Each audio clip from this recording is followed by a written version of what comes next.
Ibu, saudara sekalian yang dikasihi oleh Tuhan kita Yesus Kristus, pagi hari ini kita akan mendengarkan kebenaran firman Tuhan di dalam Mazmur pasal 61 ayat 3 dan ayat yang keempat. Beginilah bunyi firman Tuhan. Dari ujung bumi aku berseru kepadamu, karena hatiku lemah lesu. Tuntunlah aku ke gunung batu yang terlalu tinggi bagiku. Sungguh engkau telah menjadi tempat perlindunganku, menara yang kuat terhadap musuhku. Bapak Ibu jemaat Tuhan yang dikasihi oleh Tuhan kita Yesus Kristus, saya memberi tema pagi hari ini adalah Tuhan pelindung yang aman. Kita melihat latar belakang dari kitab Mazmur ini. Mazmur pasal 61 ini berbicara tentang ketika Daud sedang dalam situasi yang sangat genting karena harus menghadapi pemberontakan yang dilakukan oleh anaknya sendiri, yaitu Absalom, dengan berbagai macam cara untuk melengser Daud dari jabatannya sebagai raja atas Israel. Itu kita bisa baca di dalam 2 Samuel pasal 15. Sebagai pemegang kekuasaan tertinggi, sesungguhnya Daud bisa melakukan apa saja. Untuk apa? Untuk menumpaskan pemberontakan, karena ia memiliki tentara atau kekuatan militer yang teruji ketangguhan di medan perang. Jadi Daud kalau dia mau lakukan itu, pasti dia bisa. Namun apa? Namun hal itu ia tidak lakukan. Yang diperbuat Daud adalah apa? Tindakan Daud adalah apa? Dia datang kepada Tuhan dengan kerendahan hati. Ia mengadukan masalahnya kepadanya dan meminta perlindungan. Ia menunjukkan bahwa kekuatan dan kemampuan di dalam segala perkaranya, Daud selalu senantiasa mengandalkan Tuhan. Bukan mengandalkan kekuatannya, bukan mengandalkan kemampuannya. Karena apa? Manusia terbatas. Ia sadar, Daud sadar bahwa kekuatan dan kemampuannya itu terbatas. Ia tahu benar kepada siapa ia harus meminta pertolongan. Dia tidak lari kepada manusia, tapi dia lari kepada satu pribadi. Tindakan yang dilakukan oleh Raja Daud adalah apa? Dia meminta pertolongan, dan satu-satu tempat perlindungan yang aman adalah siapa? Adalah Tuhan kita. Mari kita melihat tindakan apa yang dilakukan oleh Daud. Apa yang diandalkan? Yang pertama, ayat yang ketiga di situ dikatakan di bagian yang terakhir, tuntunlah aku ke gunung batu yang terlalu tinggi bagiku. Tindakan yang dilakukan Daud pertama adalah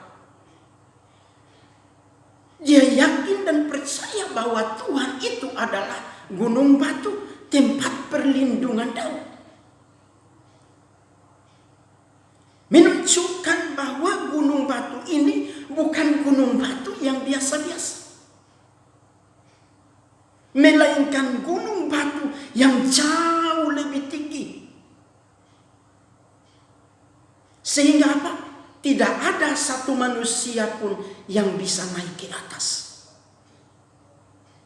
Tidak ada satu manusia pun yang bisa menjangkau ke atas. Daud menyadari bahwa kekuatan dan kemampuan ia tidak mampu mendaki gunung itu.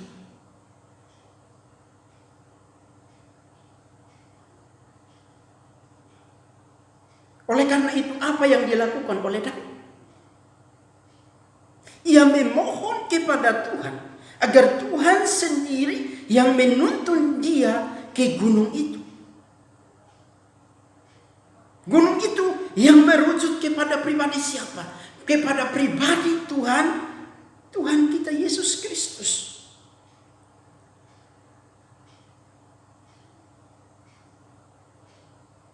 Ia tahu benar siapa itu gunung batu keselamatan, yaitu Tuhan kita Yesus Kristus. Di mana? Di sanalah Daud menemukan tempat perlindungan yang aman untuk bisa selamat dari mara bahaya. Jadi pribadi dari Raja Daud ini tidak mengandalkan kekuatan militer yang luar biasa, tentara yang luar biasa. Kalau Daud mau lakukan itu, pasti dia bisa melakukan. Tapi dia katakan, kekuatan dan kemampuan manusia itu terbatas. Maka itu dia datang kepada Tuhan. Supaya apa? Tuhan adalah tempat perlindungan yang aman. Bagaimana dengan kita sebagai umat-umat yang percaya pada Tuhan kita Yesus Kristus?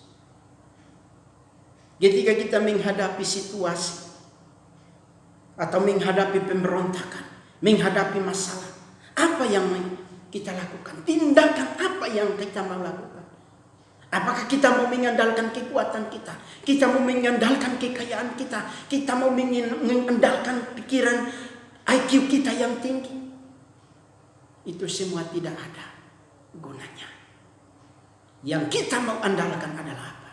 Kita percaya bahwa Tuhan adalah gunung batu keselamatan kita.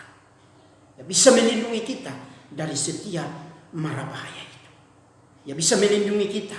Dia bisa menyembuhkan kita dari sakit penyakit. Dia bisa membawa kita keluar dari setiap masalah persoalan.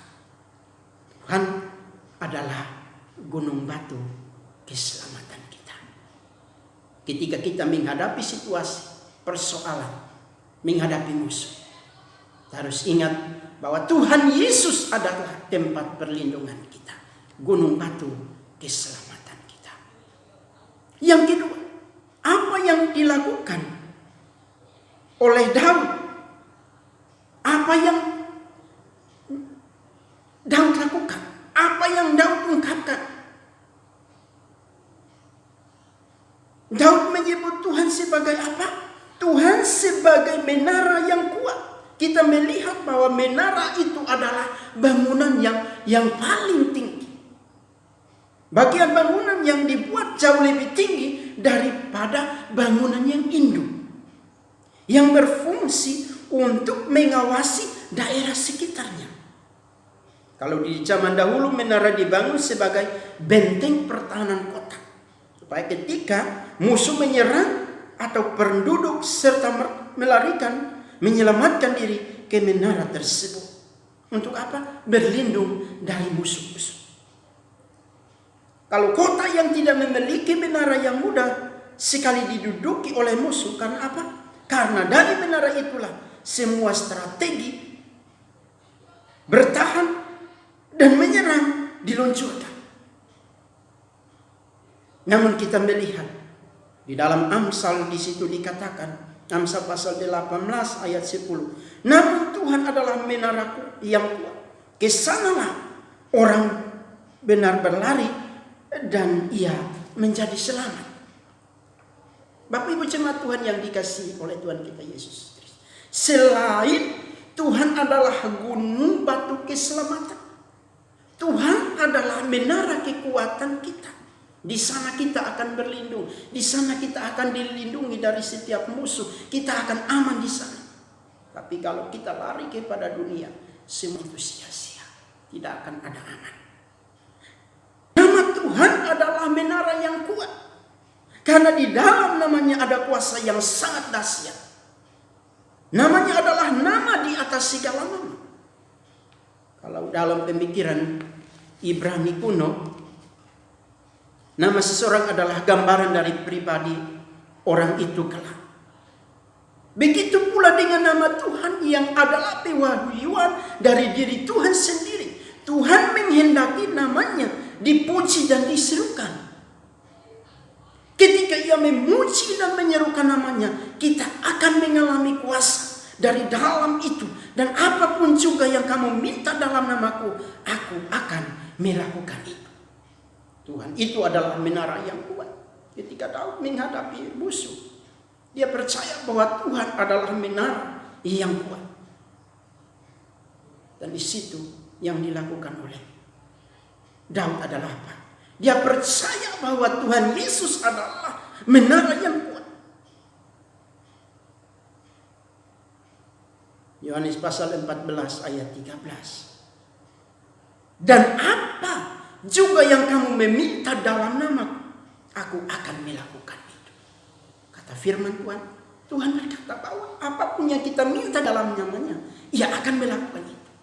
Tergantung dari respon setiap umat manusia yang percaya kepada Tuhan.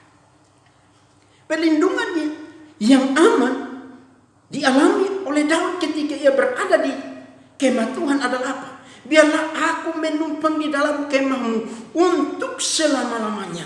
Itu yang dikatakan oleh Mazmur pasal 61 ayat yang kelima. Karena disitulah Tuhan hadir dengan segala otoritasnya. Daud berkata, lebih baik 1 hari di pelataranmu daripada 1000 hari di tempat lain. Lebih baik berdiri di ambang pintu rumah Allahku daripada diam di kemah orang fasik. Daud merasa aman ketika ia ada dalam lindungan dan naungan sayap Tuhan. Tuhan menggambarkan dirinya bagaikan induk Raja Wali yang sedang umatnya adalah anak-anaknya. Bagaikan Raja Wali yang berlindung di bawah sayap induknya. Demikianlah juga Daud berlindung di bawah perlindungannya. Mazmur pasal 91 ayat 4. Dengan kepaknya ia akan menudungi engkau. Di bawah sayapnya engkau akan berlindung. Daud dia percaya bahwa di dalam lindungan Tuhan, Tuhan itu seperti Raja Wali. Ia bisa melindungi kita. Oleh karena itu, perjalanan hidup Daud penuh dengan tantangan. Namun ketika ia mengandalkan hidupnya, mengandalkan Tuhan dalam hidupnya, dia terjaga dengan aman. Jaminan perlindungan bukan hanya didapatkan dalam hal-hal fana, bukan dari dunia, melainkan dari Tuhan. Oleh karena itu, kita sebagai umat-umat yang percaya pada Tuhan, ketika kita diperhadapkan dengan situasi, masalah, persoalan, yakin dan percaya bahwa Tuhan adalah tempat perlindungan kita, menara kekuatan, gunung batu keselamatan kita. Oleh karena itu, kita sebagai umat-umat yang percaya kepada Tuhan kita Yesus Kristus, ingat bahwa Tuhan kita adalah tempat perlindungan kita, gunung batu keselamatan kita, dan menara yang kuat. Kiranya firman Tuhan pagi hari ini menolong, memberkati kita semua.